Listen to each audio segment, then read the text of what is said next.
Hi all, welcome back to my YouTube channel. ಈ ವಿಡಿಯೋದಲ್ಲಿ ನಾನು ನಿಮಗೆ ನಮ್ಮ ಮಲೇಷ್ಯಾ ಟ್ರಿಪ್ನ ಡೇ 1 ಡೇ 2 ಈವ್ನಿಂಗ್ ನಾವೆಲ್ಲೋಗಿದ್ವಿ, ಯಾವ ಪ್ಲೇಸ್ನ ವಿಸಿಟ್ ಮಾಡಿದ್ವಿ ಅನ್ನೋದ್ರ ಬಗ್ಗೆ ಹೇಳ್ತಾ ಇದ್ದೀನಿ. ಸೊ ವಿಡಿಯೋನ ಮಿಸ್ ಮಾಡಿದೆ ಆ್ಯಂಡ್ ಸ್ಕಿಪ್ ಮಾಡಿದೆ, ಕೊನೆವರೆಗೂ ನೋಡಿ. ಎಸ್, ನಾವು ಡೇ 1 ಈವ್ನಿಂಗ್ ಹೊರಟಿದ್ದೆ ತಿಯಾನ್ ಹೌ ಅನ್ನೋ ಒಂದು ಚೈನೀಸ್ ಟೆಂಪಲ್ಗೆ.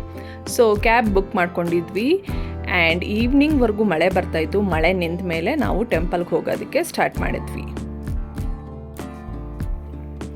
ಈ ತಿಯನ್ ಹೌ ದೇವಾಲಯ ಮಲೇಷ್ಯಾದ ಕೋಲಾಲಂಪುರ್ನಲ್ಲಿರುವ ಅತ್ಯಂತ ಸುಂದರ ಮತ್ತು ಪ್ರಸಿದ್ಧ ಚೀನಿ ದೇವಾಲಯಗಳಲ್ಲಿ ಒಂದಾಗಿದೆ. ಆ್ಯಂಡ್ ಈ ದೇವಾಲಯದ ವಿಶೇಷತೆ ಏನು ಅಂತ ಅಂದರೆ, ಇದು ಸಮುದ್ರದ ದೇವತೆ ಮಾಜು ಅಂತ ದೇವರಿದ್ದಾರೆ, ಅವರಿಗೆ ಇದು ಸಮರ್ಪಿತವಾಗಿದೆ. ಇದು 6 ಹಂತಗಳ ಅದ್ಭುತ ಕಟ್ಟಡ ವಿನ್ಯಾಸ ಹೊಂದಿದೆ.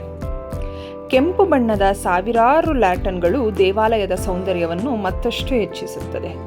ದೇವಾಲಯದ ಮೇಲ್ಭಾಗದಿಂದ ಕೋಲಾಲಂಪುರ್ ನಗರ ತುಂಬ ಚೆನ್ನಾಗಿ ಕಾಣಿಸುತ್ತೆ. ಆ್ಯಂಡ್ ಇಲ್ಲಿ ಬೌದ್ಧ, ತಾವೋ ಮತ್ತು ಕನ್ಫ್ಯೂಸಿಯನ್ ಧರ್ಮಗಳ ಅಂಶಗಳು ಒಂದೇ ಸ್ಥಳದಲ್ಲಿ ನಿಮಗೆ ಕಾಣಸಿಗುತ್ತದೆ. ನೀವಿಲ್ಲೆಲ್ಲ ನೋಡೋದಿದ್ರೆ ಡ್ರ್ಯಾಗನ್ ರೂಪದಲ್ಲಿರುವಂತಹ ಕೆತ್ತನೆಗಳಿದೆ. ಇದು ಚೀನಿ ಸಂಸ್ಕೃತಿಯಲ್ಲಿ ಶಕ್ತಿ ಮತ್ತು ಶುಭದ ಸಂಕೇತಗಳಾದ ಡ್ರ್ಯಾಗನ್ ಹಾಗೂ ಫೀನಿಕ್ಸ್ಗಳ ಸುಂದರ ಕೆತ್ತನೆಗಳು. ಸೊ ಆದ್ದರಿಂದ ಎಲ್ಲ ಕಡೆ ನೀವು ಆ ಕೆತ್ತನೆನ ನೀವು ನೋಡ್ಬೋದು ಇಲ್ಲಿ. ಆ್ಯಂಡ್ ಇದು ಕೋಲಾಲಂಪುರ್ ಮೇನ್ ಸಿಟಿಯಿಂದ ಒಂದು 10 ಮಿನಿಟ್ಸ್ ಜರ್ನಿ ಆಗುತ್ತೆ ಅಷ್ಟೆ. ಆ್ಯಂಡ್ ಈ ಟೆಂಪಲ್ಗೆ ನಿಮಗೆ ಎಂಟ್ರೆನ್ಸ್ ಫೀಸ್ ಅಂತ ಏನೂ ಇರೋದಿಲ್ಲ.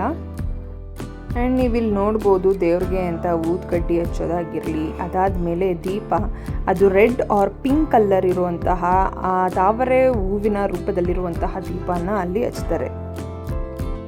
ನಾನು ನಿಮಗೆ ಹೇಳಿದ್ನಲ್ಲ, ಇನ್ನೊಂದು ಇಂಟ್ರೆಸ್ಟಿಂಗ್ ವಿಷಯ ಇಲ್ಲೇನಿದೆ ಅಂದರೆ ಫಾರ್ಚೂನ್ ಸ್ಟಿಕ್ಸ್.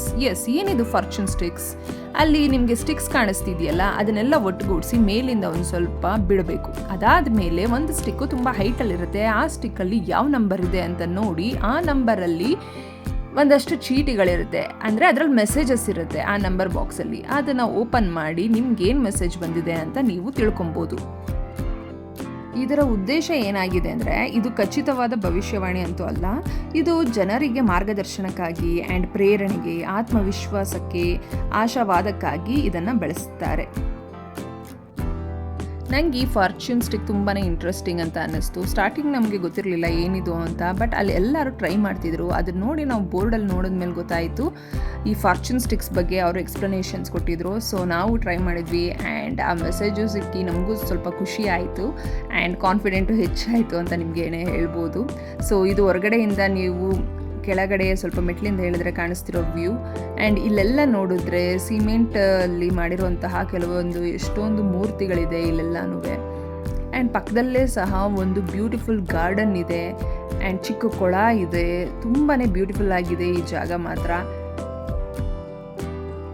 ಸೊ ಇಲ್ಲಿದೆ ನೋಡಿ, ಗಾರ್ಡನ್ಗೆ ಹೋಗೋದಕ್ಕೆ ಅಂತಲೇ ದಾರಿ ಮಾಡಿದ್ದಾರೆ. ಆ್ಯಂಡ್ ಫುಲ್ ಅಲ್ಲೆಲ್ಲ ಲೈಟ್ ಅರೇಂಜ್ಮೆಂಟ್ಸ್ ಇದೆ.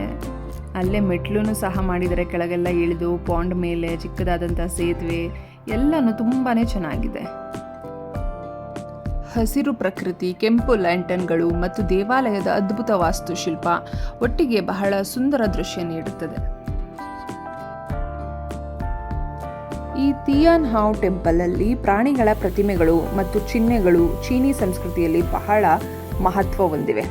ಇಲ್ಲಿ ನೀವು ಪ್ರಮುಖವಾಗಿ ಡ್ರ್ಯಾಗನ್, ಆಮೆ, ಫಿನಿಕ್ಸ್, ಹುಲಿ, ಮೊಲ, ಹಾವು, ಕುದುರೆ, ಕುರಿ, ಕೋತಿ ಇಂಥ ಎಲ್ಲ ಪ್ರಾಣಿಗಳ ಒಂದು ಪ್ರತಿಮೆನ ನೀವು ಅಲ್ಲಿ ನೋಡ್ಬೋದು.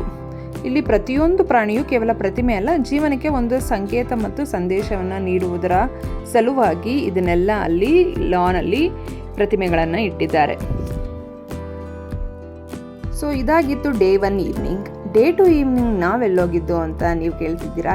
ಎಸ್, ಡೇ 2 ಈವ್ನಿಂಗ್ ನಮಗೆ ಕ್ಯೂರಿಯಾಸಿಟಿ ಇದ್ದಿದ್ದು ಕೋಲಾಲಂಪುರ್ ಸಿಟಿನ ಬಹಳ ಎತ್ತರವಾದ ಜಾಗದಿಂದ ನೋಡಬೇಕು. ಬಿಕಾಸ್ ಆಬ್ವಿಯಸ್ಲಿ ತುಂಬ ಎತ್ತರವಾದ ಬಿಲ್ಡಿಂಗ್ಸು ಆ್ಯಂಡ್ ಟವರ್ಸು ಅಲ್ಲಿದೆ. ಆ್ಯಂಡ್ ಲೈಟ್ಸ್ ಈವ್ನಿಂಗ್ ಆನ್ ಆದಮೇಲೆ ಸಿಟಿ ಹೇಗೆ ಕಾಣಿಸುತ್ತೆ ಅನ್ನೋವಂಥ ಕ್ಯೂರಿಯಾಸಿಟಿ ನಮಗಿತ್ತು. ಸೊ ನಮಗೆ ಮೇನ್ ಇದ್ದಿದ್ದೇ ಈ ಕೋಲಾಲಂಪುರ ಇರುವಂತಹ ಟ್ವಿನ್ ಟವರ್ನ ನೈಟ್ ಹೊತ್ತು ನೋಡಬೇಕಾಗಿತ್ತು. ಸೊ ಅದು ಆಪೋಸಿಟ್ ಟವರ್ ಅಂದರೆ KL ಟವರಿಂದ ಹೇಗೆ ಕಾಣಿಸುತ್ತೆ ಅನ್ನೋದನ್ನು ನೋಡಬೇಕಾಗಿತ್ತು. ಸೊ ನಾವು ಹೋಗಿದ್ದೆ KL ಟವರ್ಗೆ.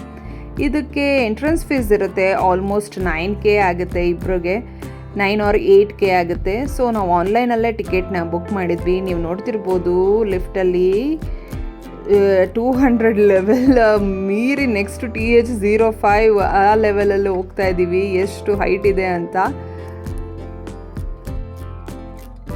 ಇಲ್ಲಿ ವಿಸಿಟರ್ಸ್ಗೆ 2 ಲೆವೆಲ್ಸಲ್ಲಿ ಆಕ್ಸೆಸ್ ಇರುತ್ತೆ. ಒಂದು ಅಬ್ಸರ್ವೇಷನ್ ಡೆಕ್, ಇನ್ನೊಂದು ಸ್ಕೈ ಡೆಕ್. ಸೊ ನಾವು ಫಸ್ಟ್ ಹೋಗಿದ್ದು ಸ್ಕೈ ಡೆಕ್ಗೆ. ನೋಡ್ತಿರ್ಬೋದು ನೀವು, ಎಲ್ಲ ಆರಾಮಾಗಿ ಓಡಾಡ್ಬೋದು ಆ್ಯಂಡ್ ನೈಟ್ ವ್ಯೂನ ನೋಡ್ಬೋದು. KL ಟವರಿಂದ ಎಷ್ಟು ಚೆನ್ನಾಗಿ ಕಾಣಿಸ್ತಿದೆ ನೋಡಿ. ಟ್ವಿನ್ ಟವರ್ ಅಂತೂ ತುಂಬಾ ಚೆನ್ನಾಗಿ ಕಾಣಿಸ್ತಿತ್ತು. ಸೊ ಇದಕ್ಕೋಸ್ಕರನೇ ನಾವು ಡೇ 2 KL ಟವರ್ಗೆ ಹೋಗಿದ್ವಿ, ಕೋಲಾಲಂಪುರ್ ಸಿಟಿನ ನೋಡೋದಕ್ಕೆ.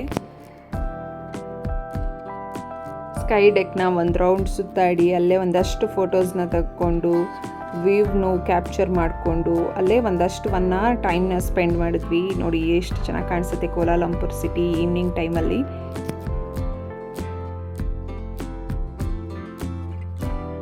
ಅಲ್ಲಿಂದ ನೆಕ್ಸ್ಟ್ ನಾವು ಹೊರಟಿದ್ದೆ ಎಗೇನ್ ಟ್ವಿನ್ ಟವರ್ನ ನೋಡೋದಕ್ಕೆ. ನೈಟ್ ಟೈಮಲ್ಲಿ ಹೇಗೆ ಕಾಣಿಸುತ್ತೆ ಟ್ವಿನ್ ಟವರ್ ಅನ್ನೋದು ಒಂದು ಕ್ಯೂರಿಯಾಸಿಟಿ ಇತ್ತು. ಸೊ ಅದಕ್ಕೋಸ್ಕರ ಎಗೇನ್ ಡೇ 2 ಈವ್ನಿಂಗ್ ನಾವು ಮತ್ತೆ ಟ್ವಿನ್ ಟವರ್ ನೋಡೋದಕ್ಕೆ ಅಲ್ಲಿಂದನೇ KL ಟವರಿಂದ ಹತ್ರ ಇರೋದ್ರಿಂದ ಆರಾಮಾಗಿ ನಾವು ನಡ್ಕೊಂಡೇ ಹೋದ್ವಿ. ಒಂದು ಆಲ್ಮೋಸ್ಟ್ 15 to 20 minutes ಆಗುತ್ತೆ ಅಲ್ಲಿಂದ ನಡ್ಕೊಂಡು ಹೋಗೋದಕ್ಕೆ. ನೋಡಿ ಎಷ್ಟು ಚೆನ್ನಾಗಿ ಕಾಣಿಸ್ತಿದೆ ಟ್ವಿನ್ ಟವರ್, ಮಲೇಷ್ಯಾದ ಹೆಮ್ಮೆಯ ಸಂಕೇತ. ನೈಟ್ ಟೈಮ್ ಅಂತೂ ರಾರಾಜಿಸ್ತಾ ಇದೆ. ಸೊ ಈವ್ನಿಂಗ್ ಡೇ ಟೈಮ್ ಯಾವಾಗಲೂ ಜನ ಫೋಟೋ ತೆಗೆಸ್ಕೊಳ್ಳೋಕ್ಕೆ ಕ್ಯೂ ನಿಂತಿರ್ತಾರೆ. ನಾವು ಒಂದಷ್ಟು ಫೋಟೋ ತೆಗೆಸ್ಕೊಂಡು ಅವತ್ತಿನ ಡೇನ ಅಲ್ಲಿಗೆ ಎಂಡ್ ಮಾಡಿದ್ವಿ. ಈ ವಿಡಿಯೋ ನಿಮಗೆ ಇಷ್ಟ ಆಗಿದ್ದಲ್ಲಿ please subscribe to my channel.